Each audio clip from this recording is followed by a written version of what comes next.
help themselves?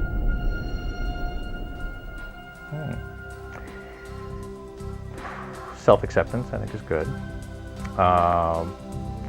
Sometimes seeking gentle reality checks from the people around them. Also, I'm really a big believer in journaling, keeping a diary. That lets you reflect your own situation back to yourself over time and gives you some sense of what works and what doesn't. And I have to say that in terms of referring to psychotherapists or people doing self-help, I don't. When somebody comes to me and sits in this room and talks to me, I start from a place of accepting them as they are. I'm not going to slap a diagnosis on them. I would, for me, somebody's behavior doesn't rise to the level of a syndrome unless it affects their ability to communicate and relate to other people or their ability to be productive and work.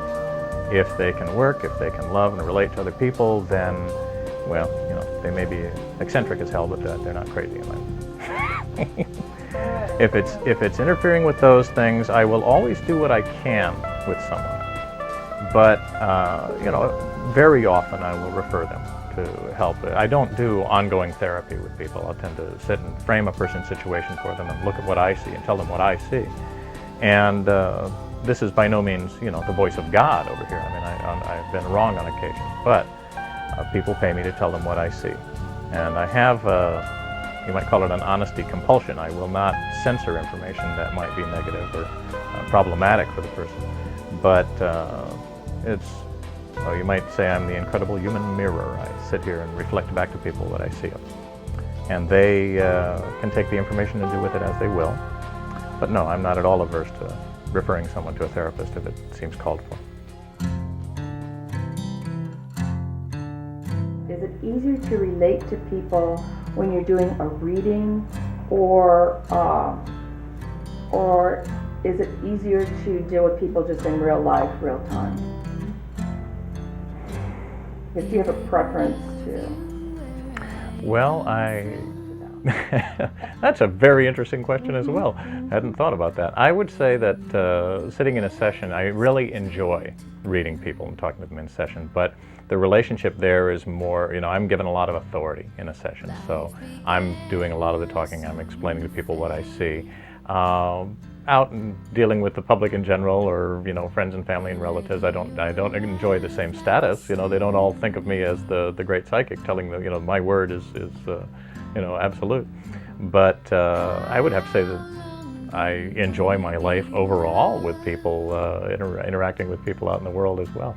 I will say that I'm not a great fan of crowds. As I said earlier, hypersensitives should always take plenty of time alone. And so being surrounded by masses of people or attending big social events is sometimes a little more wearing for me because of the onslaught of all the emotional energy and the energy in the room and all that random thought running around. But I always identify with the author Balzac. He used to write from midnight on through to morning because he said at that hour the air is less full of other people's thoughts. And he found it a calmer time. But I take my own advice and I go out into the wilderness on a regular basis.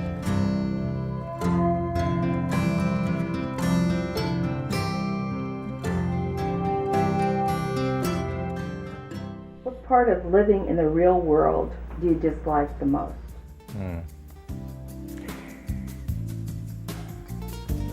It's difficult sometimes when you perceive motives on someone else's part, or you perceive underlying emotion that they're not willing to admit to on the surface. And so you find sometimes that people are, they're not truthful. And that when they then subsequently engage in behavior that matches what they are feeling or what their intent was, it's a little frustrating, especially when you're perceiving it and, it's really not good manners to call someone on that. Or to publicly say, well, no, you're not really telling the truth here. When it's relevant to me, I often will go ahead and involve myself or say something. But when not, very often I just zip my lip and let people go out about their business and make their own mistakes. So you don't pull the psychic card saying, hey, I know I'm psychic and I know you're doing blah, blah, blah. I used to love doing that when I was young and stupid, and I would jump out and tell people what I thought of what was going on with them. And it gets mixed results. People are pretty much going to do what they are going to do regardless of how much information you give them. it's often, you may have encountered in your own life trying to help people, that if you try to help someone who isn't prepared to accept the help or take it, whatever you have to offer with some degree of grace and do something positive with it, they resent you. And that just seems to be a human formula, that if you try to give somebody something they're not ready for, they're going to resent you. No matter what you try to give them, you can give them everything you've got, and it's not going to create gratitude necessarily if they are not ready for that help. I think that's one of the things that goes into a reading is just trying to assess how ready someone is to hear the information. I don't censor the information on that basis, but I have learned a lot of diplomacy over the years in terms of how I present. And also, I have learned to rein in my own expectation of results from people. In other words, I may say, here's what I think you should do, and here's what's going on in your life, do something with this. I very often know in that moment they're really not going to do anything with this. They're not going to take this and run with it and do what I think they should do with it. I told a client the other day, I'm not such a fool as to believe you're actually going to do what I'm suggesting you do, but that is my formal suggestion to you.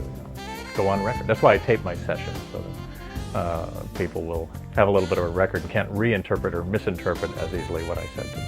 Yeah, something that really helps to listen to it again also gets in a little deeper probably.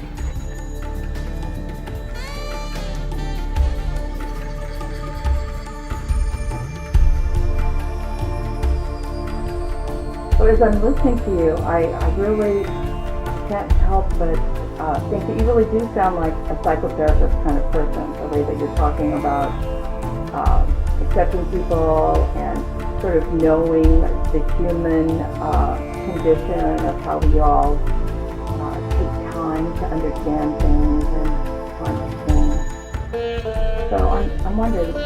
Do you think that you can help people, or a person that consults with you, more than a psychotherapist can? Well, it presupposes that psychotherapists can help people. I really wouldn't make it comparative. I do believe that I can help people. Whether I can help people more than the local psychotherapist, I think it depends on that individual's needs, whether they're better served by a psychotherapist or a psychic.